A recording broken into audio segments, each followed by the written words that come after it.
gimana sih caranya kita sebelum mau off-road short trip ataupun mau long trip, terutama long trip ya. Kalau penekanannya sih, karena biasanya kalau kita long trip bawanya keluarga.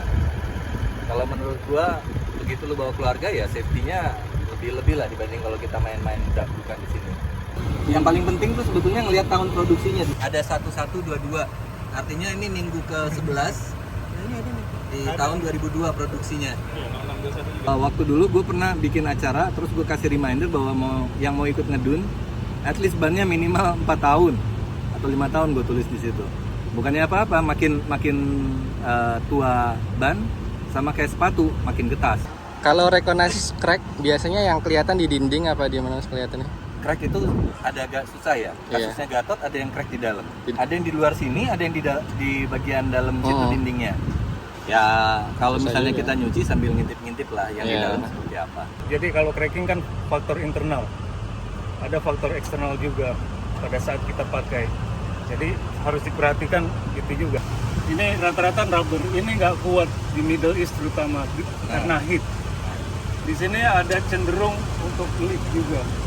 Besi, di sini ada TPMS segala macamnya, dia akan lebih protected. Oke, thank you. Lanjut depan, lanjut belakang. Ya, mobil sampel ya. Ceritanya periodic check. Periodic check do it yourself. Yang harus dikerjakan ya minimum sebulan sekali lah. Dipstick beda-beda lokasi ya. Ini kebetulan punya Mas Ubay ini di sini. Engine oil kodenya selalu kuning ya. Ya, ini sudah lebih dari minimum ya. Jadi sudah cukup. Oh, sudah cukup. Ya, karena cukup ya? sticknya udah immerse ke oil semuanya. Oke, brake fluid. Oke. Lo kan deg-degan ini lo asisten. Dan ini ada maksimum, minimum. Oke. Lebih baik di tengah-tengah ini. Nextnya coolant. Kalau coolant sendiri kita ngeceknya dari sini aja cukup. Jangan pernah buka ini pada saat engine panas.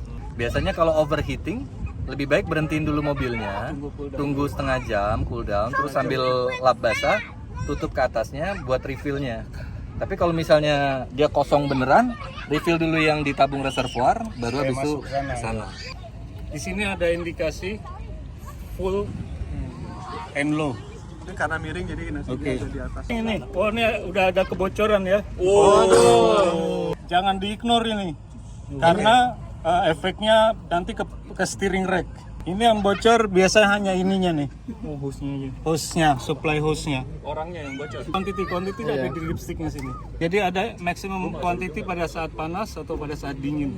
Itu bocor itu, punya siapa sih mobilnya ini? Ya. Iya nih bocor nih. Kok tahu sih lu? Bapak sutradara tuh. Semalam udah baca Ini windshield washer. Ini hanya periodic check like just fill up sebulan sekali enough. Ya seperti ini ada oil leak dari power steering ya. Iya. Itu efek ke fan belt. Jadi dilihat dari fisikalnya aja. Oke. Contohnya? Ya contohnya kalau kayak gini kayak seperti ada serpian-serpian udah mulai udah mulai peel off gitu loh. Itu biasanya udah harus mulai diganti. Sama jangan lupa record maintenance-nya kapan terakhir diganti. Yang timing belt pun, tapi kalau timing belt ada di dalam engine jadi nggak kelihatan. Fan belt, ini namanya fan belt. Dia yang gerakin kompresor semua. Kalau timing chain-nya itu yang di dalam engine. Yang dia synchronize semua piston dan segala macam. Posisi filter kita itu intake-nya ada di sini, di dalam spakbor. Jadi sebetulnya patokannya kita kalau intake-nya dia di atas spakbor ini udah lewat air, misalnya kita water fogging gitu ya, atau nyelup ke dalam air. Kalau udah sampai sini lebih baik mesin dimatiin. Karena air bisa masuk ke dalam terus kesedot sama mesin. Nanti bisa jadi water hammer. Terus di sini juga kadang-kadang kan ada badai juga ya. Kalau badai, sandstorm, apalagi nanti kalau kita mau road trip ke Oman terus tiba-tiba di tengah jalan kita kena sandstorm, ya habis dari sandstorm itu kan semua partikel debunya masuk. Kita coba buka si filter udara ini. Ini sebetulnya simple aja ngebukanya. Nah, ini filter udara nih.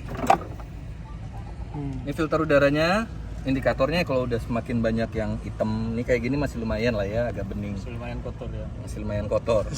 Ini bisa di tiup sedikit, tapi kalau misalnya saran gua Lu kan ini tiap 5.000 ganti aja. Nah, di dalam ini ya. Covernya hilang. Ya. So, jadi makanya waktu itu ngeblok karena kalau taruh gini di sini, ini bisa masuk sana. Begitu masuk jadi nggak dingin. Oke, ini bisa periodic cleaning, polish this one. Kalau bisa, jadi supaya lebih kelihatan terang di jalannya. Gitu. Sama yang paling penting kita di sini adalah lampu signal juga. Lampu signal kan indikasi kita kalau mau belok atau mau pindah lane ya. Kalau turn light signal ini ada yang putus lampunya, itu dia flickers lebih cepat. Kalau untuk ngecek lampu secara physically semua orang udah tahu lah ya gimana caranya, tinggal hidupin aja. Gimana kalau sendirian mau ngecek reverse light? Jadi dipencet ini tanpa inject brake. Oh, pencet itu aja. Yes, pencet ini sampai satu lagi, sekali lagi. Ini baru aksesoris. Nah, ini berarti udah on. Taruh itu di reverse sambil di bypass. Oke, sekarang kita bisa cek. Bisa cek kamera. Oh iya, udah bisa tuh. Oke. Ya, itu lebih safe. Nyala nih, nyala. Ada yang namanya battery performance check. Tapi Oke. battery performance check ini perlu tool untuk ngeceknya. Kalau yang paling simple sebenarnya ingetin aja kapan beli baterainya. Baterai apa nih, Pak? Aki. Oh, aki baterai. Kalau baterai saya rasa lebih baik diingetin aja tanggal berapa. Jangan lupa cek konektornya. Konektornya harus bersih ya. Kasih Coca-Cola saja. Ya, Coca-Cola atau kopi terserah. Kalau berjamur itu ya? Ya. Berjamur kasih Coca-Cola atau air panas? Atau air panas. Ya. Ah, ini indikasi kurang bagus, oke. yang depan ganti aja mas. Karena rubbernya ini harganya nggak seberapa ya.